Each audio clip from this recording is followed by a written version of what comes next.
Welcome back to the One Stop Dragon Shop Workshop, where we give you the tools to unleash your creativity and flourish. I am author Lady V. And I'm author Alice Brown. And this here, Wiggleworm, is Mystic, the newest addition to the family. So today we will be going over feminine rage and healing arcs.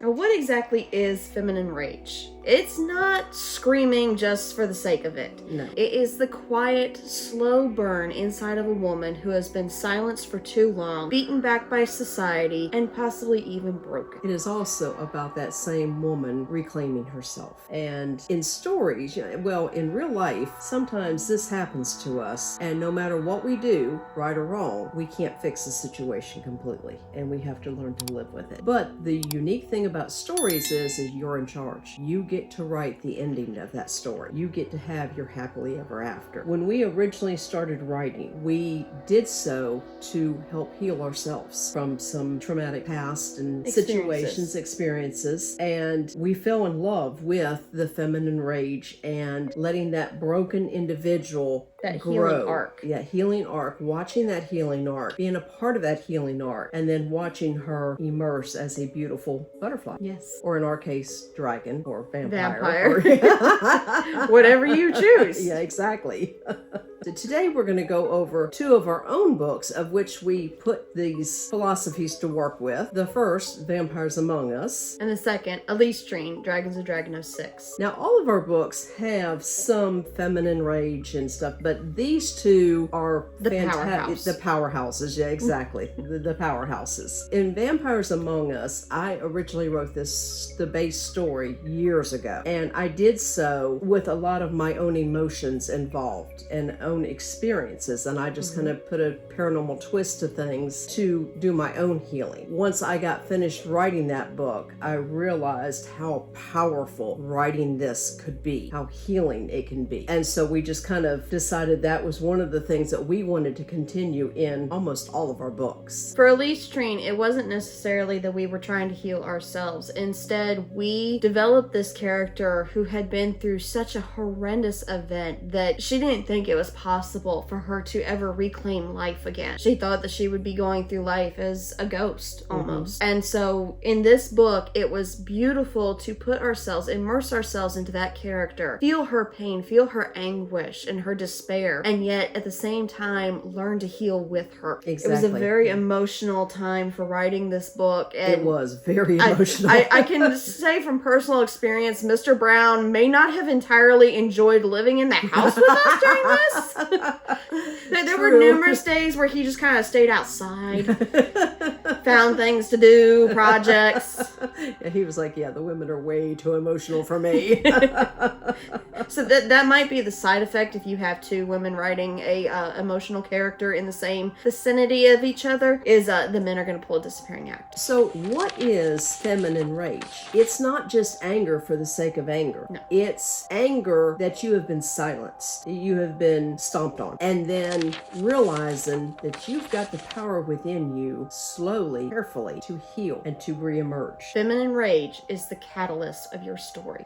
It is. It really is. Feminine rage often follows betrayal, trauma, powerlessness scenarios within your story and your characters, but this is the catalyst for transformation, for her transformation, his transformation, their transformation into the powerhouse that they will be by the end of your story. The key is balance. Rage without purpose is just chaos. Rage with purpose is rebirth. So an example of this was Vampires Among Us. And as we stated at the beginning of the video, this was a healing process for myself, being the very first book that I ever wrote. A lot of what takes place in here, I have similar history of. And so it was very easy for me to put myself in Erica's position and realize that, she had dealt with abuse for years. That all came very easy to me because I myself had done that years ago. It became a little bit more difficult after Vampires Among Us when we wanted to delve into another character to put yourself in there. And I think that's one of the most important things that you can do is put yourself in your character's shoes, live in their shoes, walk in their shoes, be them for that time period, experience their emotions firsthand, really delve into that story, and then put those emotions, those feelings on paper. With writing, you can be whoever you want to be and as many people as you want to be. With Vampires Among Us, Erica had been living in abuse for years in silence, not knowing who she could trust, not really feeling she had anybody to trust. When she finally decided to make her move and escape her abuse, she still was on very unsteady feet. That was the beginning of her healing process. Then the second healing process was figuring out that you can trust someone else, and that someone else happened to be another vampire, exactly the one she was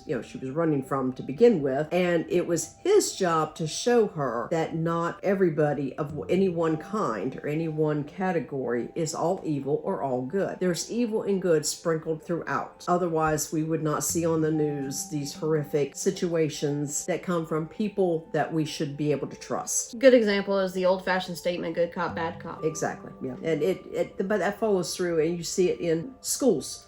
You see it in churches. You see it in anything and everything. There's no all good or all bad. There's good and bad mixed in within everybody. Mm-hmm. It's up to you to ferret out the bad and stick with the good. It refers back to a Chinese poem about having two wolves inside of you, the yin and yang story. Yes. I remember that, yes. Yeah. For Alictrine, Alicia has been traumatized by a horrific event in her life and feels powerless. It is up to her mate to give her that safe space to reclaim her strength and reawaken her true powers and her dragon that she ends up refinding. Mm-hmm. Her healing arc is they're not what they made me. Her captors were not what defined her. It was her reclamation and her reclaiming her light and her true powers, her true potential. I enjoyed delving into her with not just regaining her strength as a dragon warrior, but regaining her personality through art and her healing arc of being able to realize that she had those potentials through both training and art.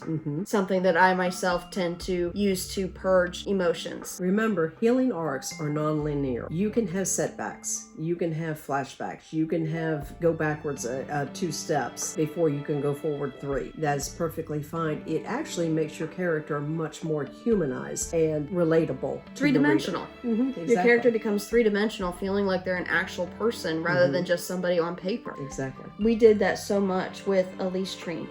Alicia had many setbacks throughout the story, and her friends, her loved ones were all there with her through it all, going, we've got you, you're safe, you're protected, and you're loved. Okay, so let's finalize with a list of do's and don'ts for writing feminine rage. First of all, the don'ts. Don't romanticize pain.